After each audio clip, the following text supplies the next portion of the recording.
Hello students, good morning. આજે આપણે દ્રાવણો ચેપ્ટરમાં એક નવો ટોપિક ભણવા જઈ રહ્યા છીએ. એ ટોપિક છે અસામાન્ય દળ અને વોન્ટ ઓફ અવયવ.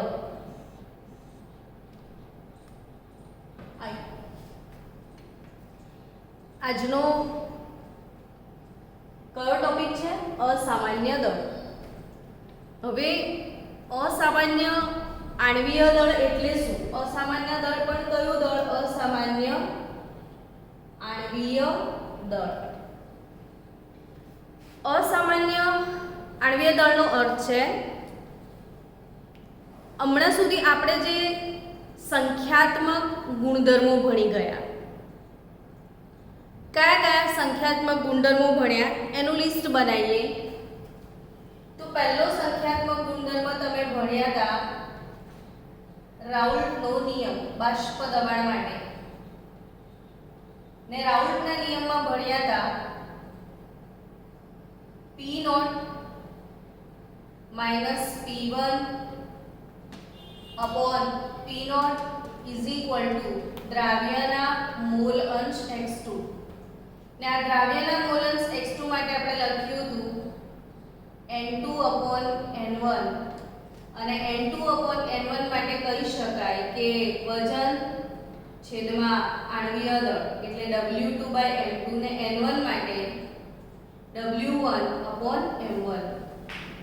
તો આ સૂત્રના આધારે આપણે શીખ્યા હતા કે કોઈ અજ્ઞાત પદાર્થનું આણ્વીય દળ શોધી શકાય છે. આ સૂત્રની મદદથી શું થાય છે કે કોઈ અજ્ઞાત પદાર્થનું આણ્વીય દળ શોધી શકાય છે. હવે એવું બીજું સૂત્ર આપણે ભણ્યા હતા રાઉલ્ટનો નિયમ. પછી બીજો સંખ્યાત્મક ગુણધર્મ હતો ઉત્કલન બિંદુ ઉન્નયન.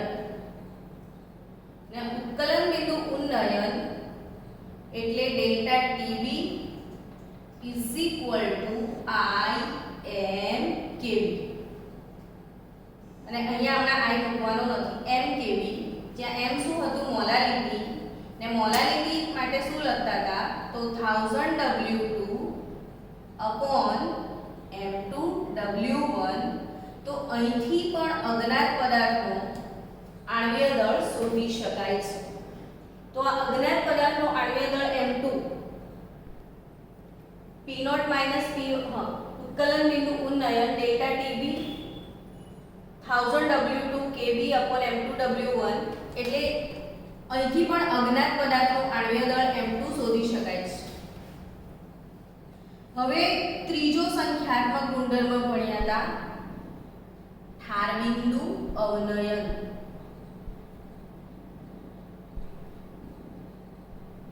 Delta TF is equal to MKF એટલે 1000 W2 KF upon M2 W1. તો અહીં પણ અજ્ઞાત પદાર્થનો આણ્વીય દળ શોધી શકાય છે. અને ચોથો સંખ્યાત્મક ગુણધર્મ હતો અભિસરણ દબાણ. તો pi v is equal to nRT, ને n એટલે અગેન W/M એટલે pi v is equal to WRT/M. તો અહીંથી પણ અજ્ઞાત પદાર્થનો આણ્વીય દળ શોધી શકાય છે. ટૂંકમાં આ ચારે ચાર સંખ્યાત્મક ગુણધર્મ છે. ફરી એકવાર રિવાઇઝ કરેલો રાઉલ્ટનો નિયમ, જેમાં અબાષ્પશીલ દ્રાવ્યને બાષ્પશીલ દ્રાવકમાં ઓગાળીને મંદ અને આદર્શ દ્રાવણ બનાવવામાં આવે ત્યારે દ્રાવણના બાષ્પ દબાણમાં થતો સાપેક્ષ ઘટાડો એ દ્રાવ્યના મૂળ અંશ જેટલો હોય છે. તો એના આધારે અજ્ઞાત પદાર્થનો આણ્વીય દળ શોધી શકાય.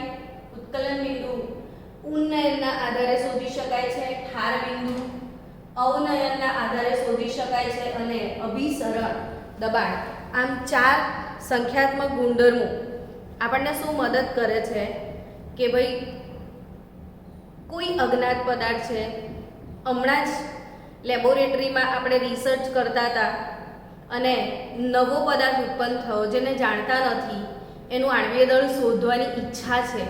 જો તમારા પાસે અણુસૂત્ર હોય તો આણ્વીય દળ તમે શોધી શકો છો. એટલે જ્ઞાત પદાર્થનું આણ્વીય દળ તો ડઝન્ટ મેટર, બટ અજ્ઞાત છે, હજી હમણાં જ સર્જન થયું છે, એનું સૂત્ર આપણે જાણતા નથી અને એનો આણ્વીય દળ શોધવાનો છે, તો આ 4 રીતો વાપરી શકાય. હવે જ્યારે એવી ખબર પડી કે આ 4 રીતો દ્વારા અજ્ઞાત પદાર્થનું આણ્વીય દળ શોધી શકાય છે, તો એક વખત ચેક તો કરવું પડે કે શું એનાથી આણ્વીય દળ આવે છે એ સાચો આવે છે કે ખોટો આવે છે. તો એને ચેક કઈ રીતે કરાય?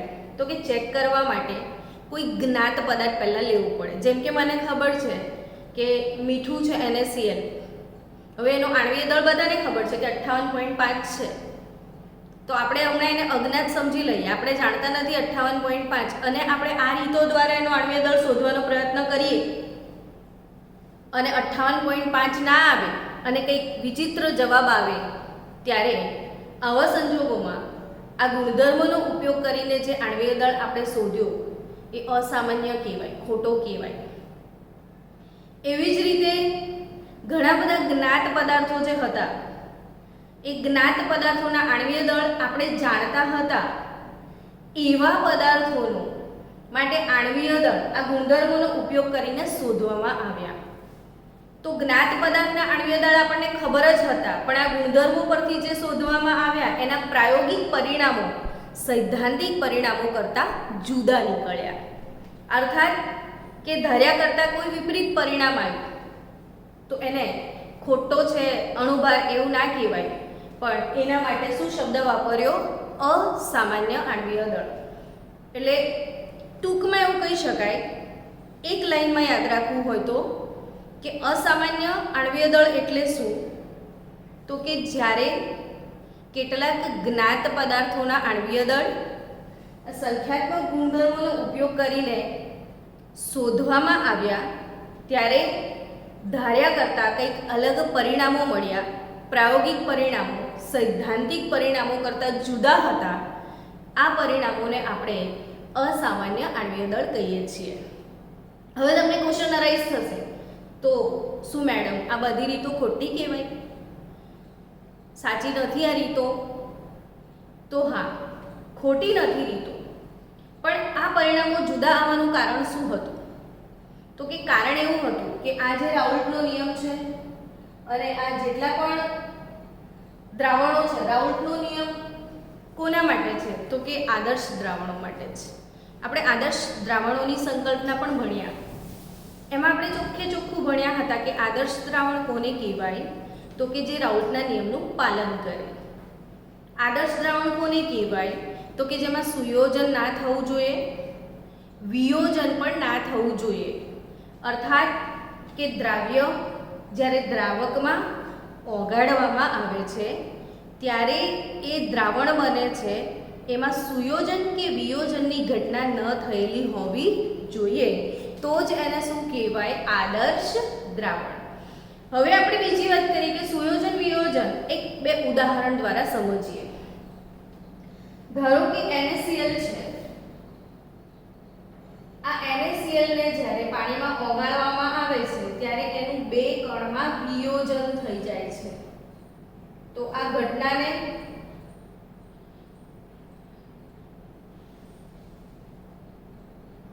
કઈ ઘટના કહીશું? વિયોજન. એમાં કણોની સંખ્યા કેટલી થઈ? તો 2 થઈ ગઈ. એટલે 2 કણમાં સોડિયમ ક્લોરાઇડને પાણીમાં ઓગાળ્યું ત્યારે એનું 2 કણમાં વિયોજન થયું. એવી જ રીતે યાદ રાખજો, બીજી ઘટના છે કે જ્યારે બેન્ઝોઇક એસિડ, આ ક્વેશ્ચન બોર્ડમાં પણ પૂછાયેલો છે, બાળકો ભૂલી જાય છે જોયા પછી પણ, એટલે એને યાદ રાખવાનો ટ્રાય કરજો કે બેન્ઝોઇક એસિડને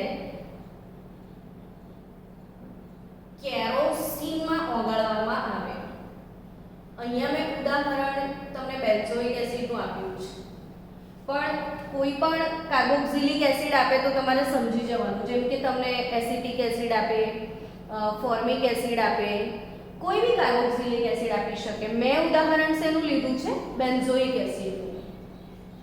તો આ બેન્ઝોઇક એસિડને હું શેમાં ઓગાળું? કેરોસીનમાં. કેરોસીનમાં પ્રોટોન નથી એટલે આ એપ્રોટિક દ્રાવક કહેવાય. જેમાં પ્રોટોન હોય પ્રોટિક દ્રાવક. પ્રોટોન એટલે H+. તો બેન્ઝોઇક એસિડને જ્યારે કેરોસીનમાં ઓગાળવામાં આવે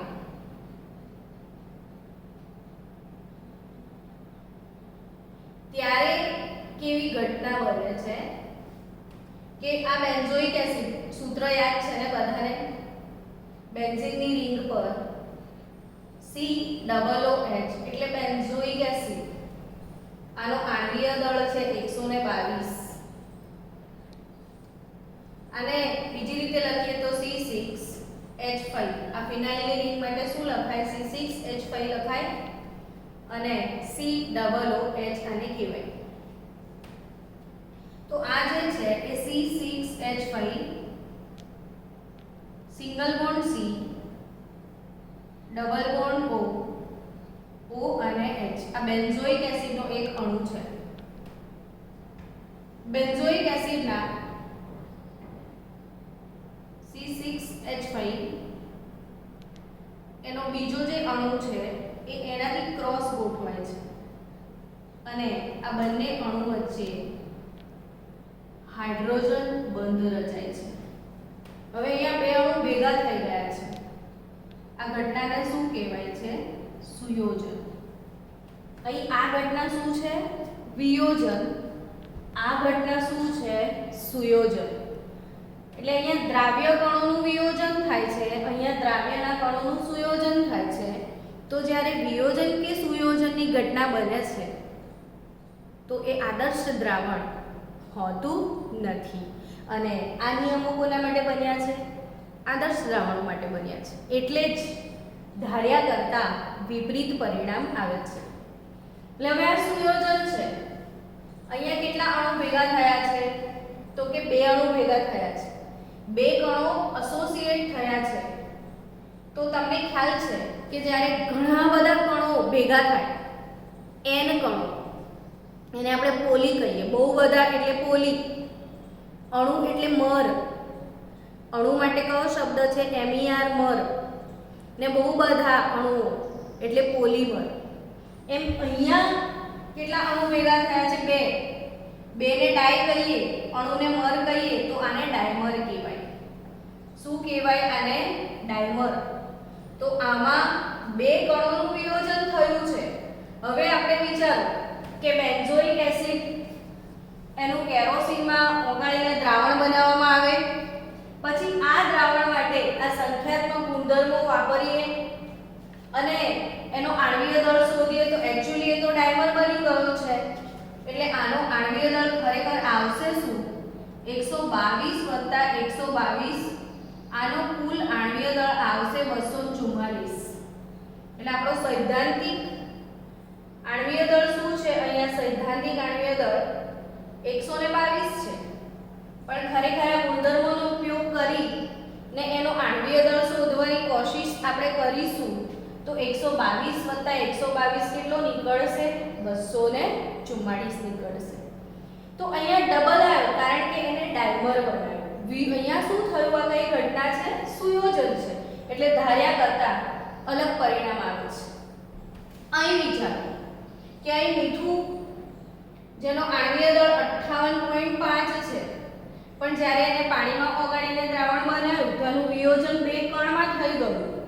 એટલે કણના વિયોજન પ્રમાણે ઓલમોસ્ટ એનું આણ્વીય દળ અડધું નીકળશે. ધાર્યા કરતા અડધું. તૂટી ગયું છે, નાનો થઈ ગયો છે કણ. અહીંયા જોડાઈને મોટો થયો છે તો દળ વધશે, અહીંયા તૂટ્યો છે તો દળ ઘટશે. તો એ જેટલા કણોમાં ડિવાઈડ થશે એટલું જ દળ તમને મળશે. એટલે 58.5 નું ઓલમોસ્ટ અડધું દળ તમને મળશે. તો આ સંજોગોમાં જે દળ મેળવ્યા એવા દળને શું કહેવામાં આવે છે? અસામાન્ય આણ્વીય દળ. તો હવે શું કરીશું આ મેથડ્સનું? શું આ રીતો વાપરી ને આણ્વીય દળ ના શોધવા જોઈએ જો ધાર્યા કરતાં અલગ પરિણામો આવતા હોય તો કે હા, આ રીતોમાં હવે કંઈક સુધારાની જરૂર પડશે. અને એ સુધારો કોણે સૂચવ્યો? તો વોલ્ટહોફ નામના વૈજ્ઞાનિકે. એટલે હવે આમાં એક કરેક્શન ફેક્ટર નાખવો પડશે અને એ કરેક્શન ફેક્ટર અથવા સુધારા અવયવ તરીકે જે અવયવ આવ્યો એને શું કહેવામાં આવે છે? વોલ્ટહોફ અવયવ. તો આ વોલ્ટહોફ અવયવ આપણે આ તમે લખી લીધું હશે.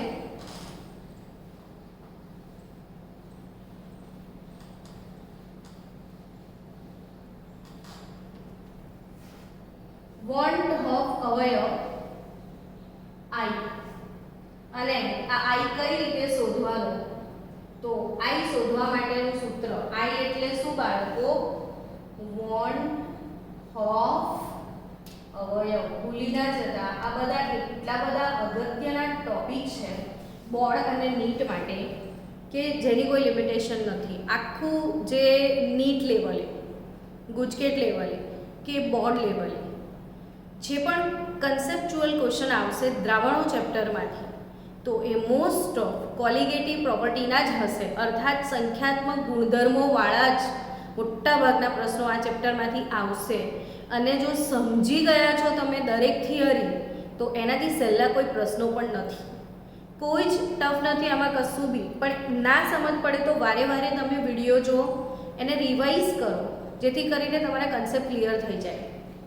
તો અહીંયા આગળ વોલ્ટહોફ અવયવ I જે છે એ કરેક્શન ફેક્ટર તરીકે નાખવામાં આવ્યો અને એ વોલ્ટહોફ અવયવ I નું સૂત્ર શું છે? તો કે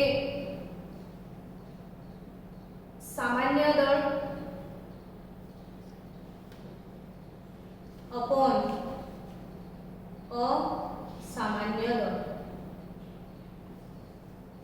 સંખ્યાત્મક ગુણધર્મોનો ઉપયોગ કરીને મેળવેલું દળ અને શું કહીશું આપણે? અસામાન્ય દળ. તો સામાન્ય દળ અપોન અસામાન્ય દળ અથવા એના માટે બીજી પણ એક ફોર્મ્યુલા છે કે છે દ્રાવ્યનું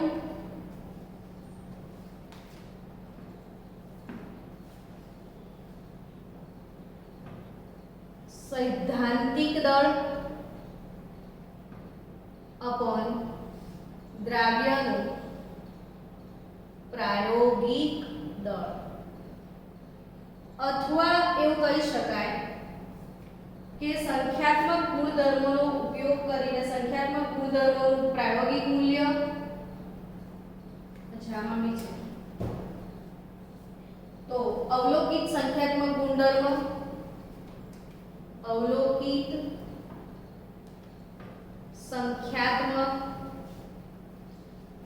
ગુણધર્મ અથવા સંખ્યાત્મક ગુણધર્મોનો ઉપયોગ કરીને મેળવેલું દળ એટલે કે ડેલ્ટા ટીબી ની કિંમત આપી હોય તો અહીંયા જો દળ લેતા હોય તો ઉપર સૈદ્ધાંતિક ને અપરમાં પ્રાયોગિક, પણ આખું સંખ્યાત્મક ગુણધર્મ ડેલ્ટા ટીબી કે ડેલ્ટા ટીએફ લેતા હોય તો ઉપર પ્રાયોગિક ને અપરમાં સૈદ્ધાંતિક. એટલે અવલોકિત છેદમાં ગણતરી કરીને મેળવેલું એટલે એને ગણતરી કરીને મેળવેલું એને સૈદ્ધાંતિક જ કહેવાય. તો અવલોકિત અથવા સૈદ્ધાંતિક સંખ્યાત્મક ગુણધર્મ.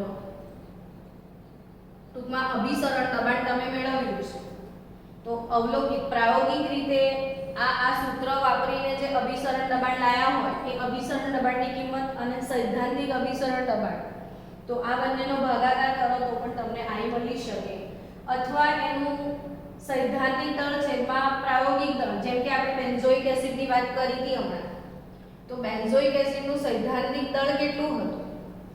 તો કે એનું હતું 122 હતું. જ્યારે પ્રાયોગિક દળ કેટલું આવ્યું હતું?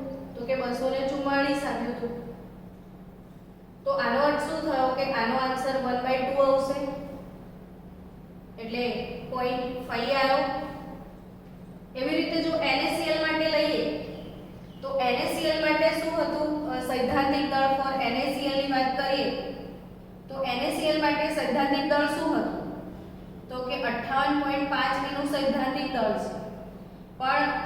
સંખ્યાત્મક ગુણધર્મોમાં એનું વિયોજન થઈ ગયેલું એટલે લગભગ અડધું દળ મળે, તો અહીંયા આન્સર 2 આવી શકે છે. તો અહીંથી તમારે એક અગત્યની મોસ્ટ આઈએમપી વાત યાદ રાખવાની છે કે આ જે I નું મૂલ્ય છે એ જો દ્રાવણમાં વિયોજન થતું હોય, વિયોજન વ થી બ યાદ રાખવાનું, વિયોજન થતું હોય તો I નું મૂલ્ય 1 થી વધારે હોય, વ થી વ વિયોજન વધારે એવું મને યાદ રાખવાનું એક ટેકનિક છે. તો હું એવી રીતે ફટાફટ યાદ રાખી લઉં છું કે જો દ્રાવણમાં વિયોજન થાય છે તો I વધારે હોય, I ગ્રેટર ધેન 1 હોય. જો દ્રાવણમાં સુયોજનની ઘટના બને છે, સુયોજન થતું હોય તો I લેસ ધેન 1 થશે. અને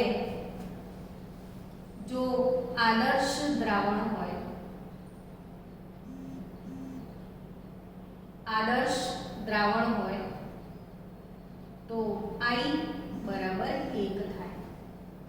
તો અહીંયા જો દ્રાવણમાં વિયોજન થતું હોય તો I ગ્રેટર ધેન 1, જો દ્રાવણમાં સુયોજન થતું હોય તો I લેસ ધેન 1, અને જો આદર્શ દ્રાવણ હોય તો એના માટે વોન્ટ ઓફ અવયવ I 1 આવે. ધારો કે દાખલા તરીકે હું NaCl ને પાણીમાં ઓગાળું તો NaCl ના દ્રાવણમાં કઈ ઘટના થતી હતી? વિયોજન. તો એના માટે van't Hoff factor I greater than 1 આવશે. જેમ કે મેં બેન્ઝોઇક એસિડ લીધો એટલે એસિડ પ્લસ કેરોસીનની ઘટના હતી, તો આ ઉદાહરણમાં શું ઘટના બનેલી? સુયોજન થયું, તો એનો I લેસ ધેન 1 આવે, વોન્ટ ઓફ અવયવ I લેસ ધેન 1 આવશે. અને ત્રીજું ઉદાહરણ ગ્લુકોઝ કે સુક્રોઝ લઈએ. ગ્લુકોઝ,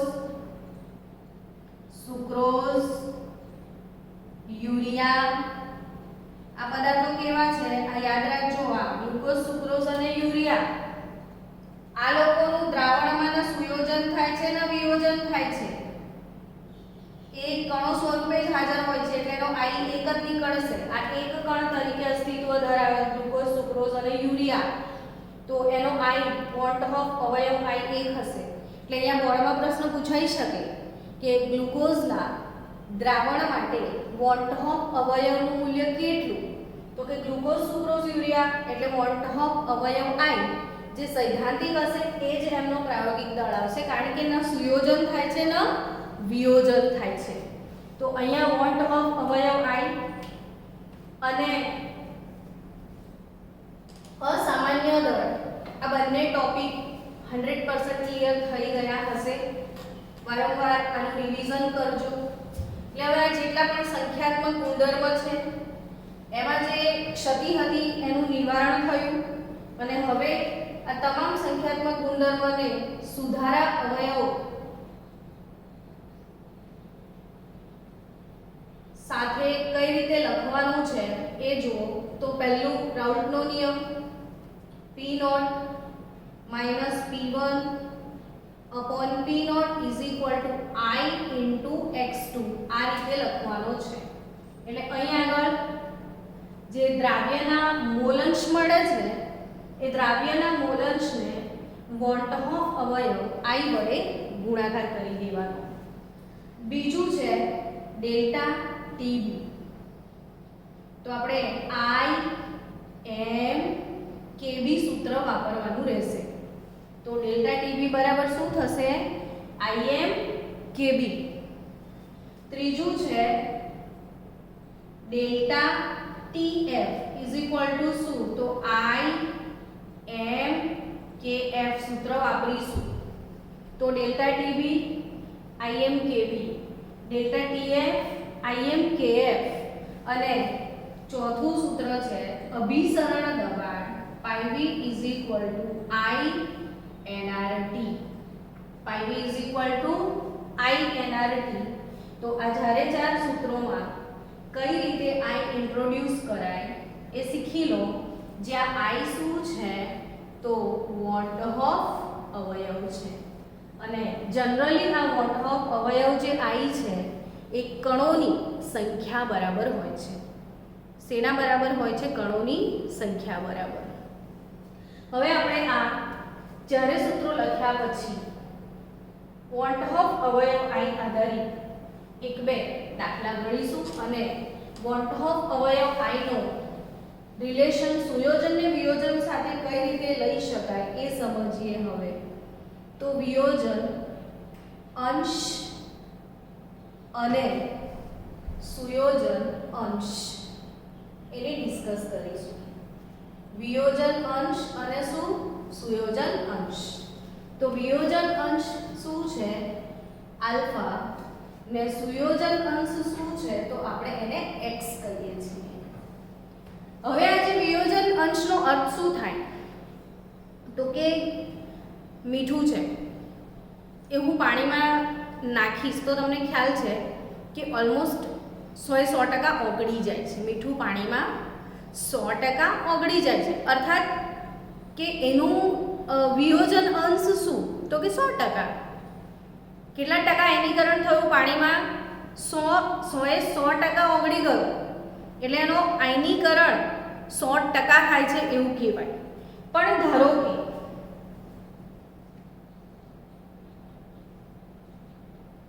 હું 100 ગ્રામ એસિટિક એસિડ લઉં, પાણીમાં ઓગાળું છું,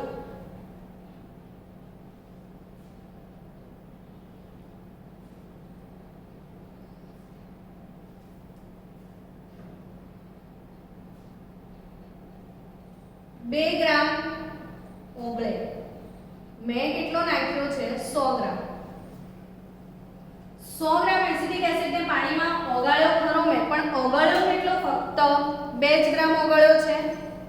મેં નાખ્યો છે ભલે 100 ગ્રામ, પણ 100 ગ્રામ ઓગળતો નથી. ઓગળે છે કેટલો? ફક્ત 2 ગ્રામ. આનો અર્થ શું થયો? કે જે 98 ગ્રામ એસિડ છે એ પડી રહ્યો છે, અવિયોજિત જથ્થો છે. તો આયનીકરણ ફક્ત 2 ગ્રામમાંથી જ થયું છે. એસિટિક એસિડને પાણીમાં રાખશો તમે તો એસિટિક એસિડ છે H2O છે, તો અહીંયા CH3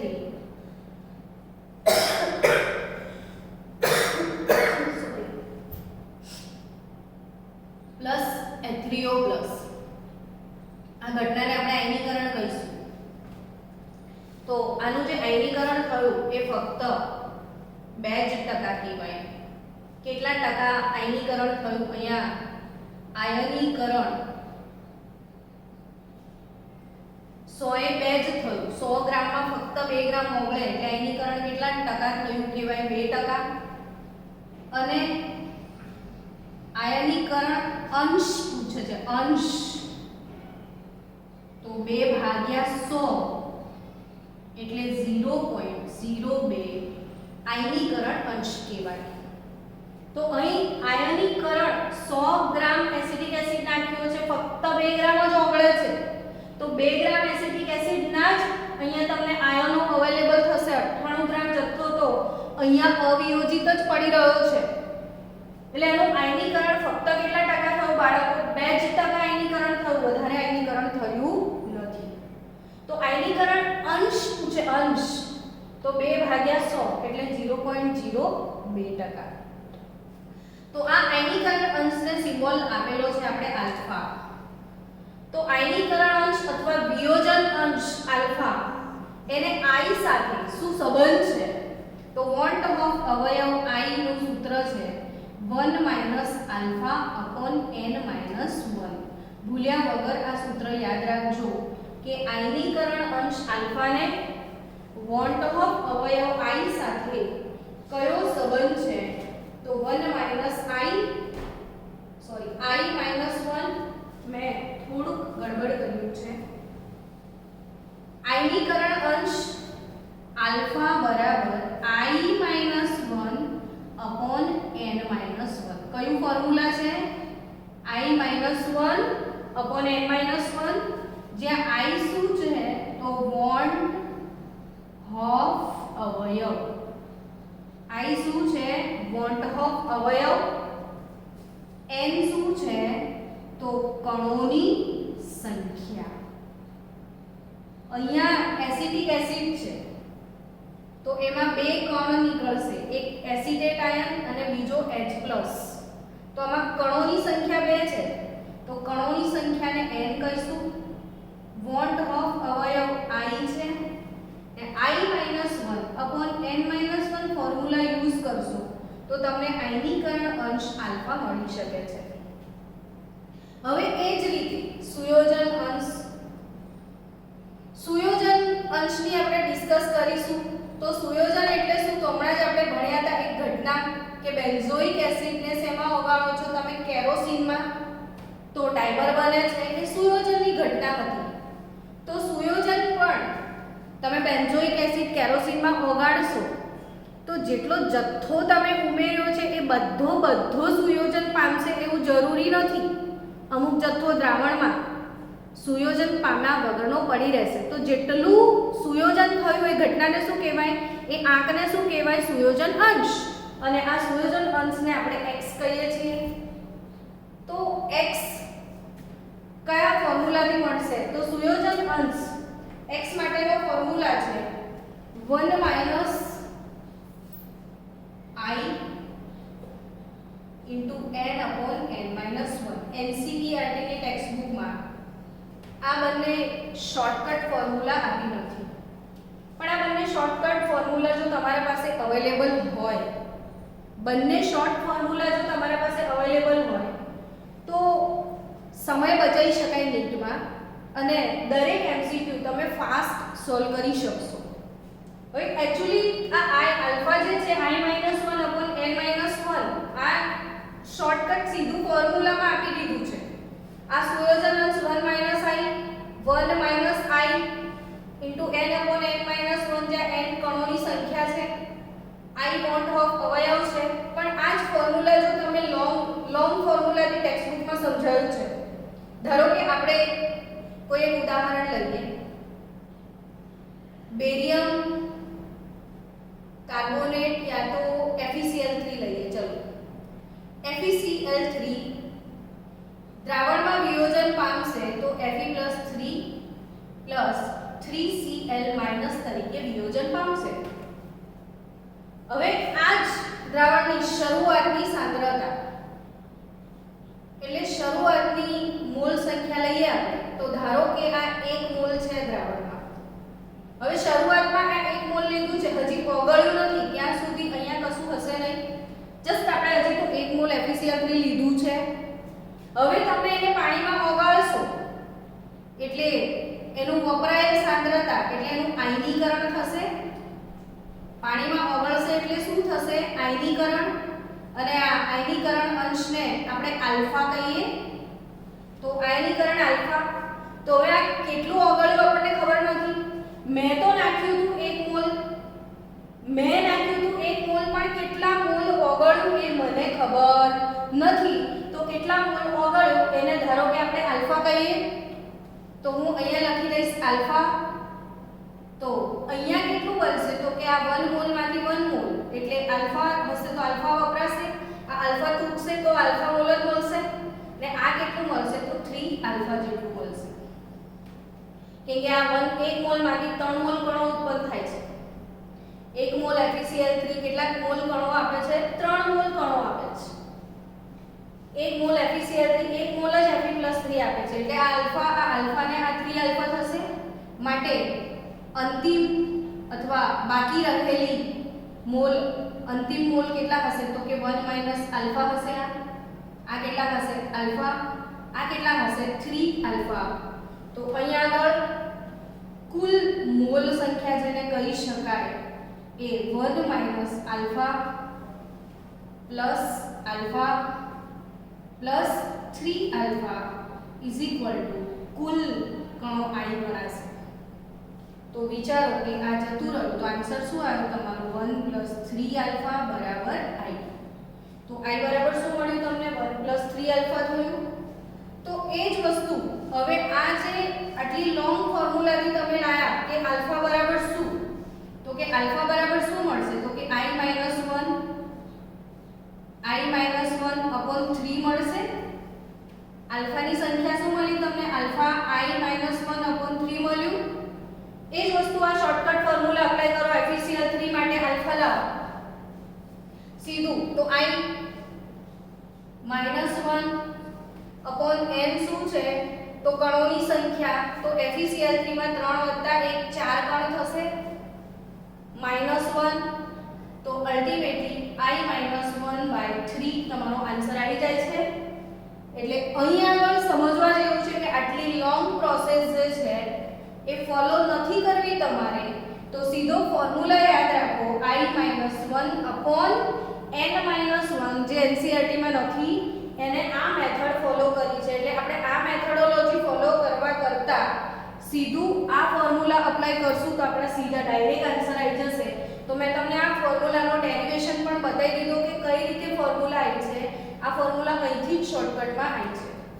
તો આયનીકરણ અંશ આલ્ફા બરાબર i - 1 upon n - 1 ને એ જ રીતે સુયોજન અંશ x બરાબર શું તો i - 1 - i into bracket તો સુયોજન અંશ x બરાબર શું હતું તો 1 - i into n upon n - 1 અને વિયોજન અંશ i - 1 upon n - 1 i મોટો અવયવ અને n કણોની સંખ્યા ને ટાઈમ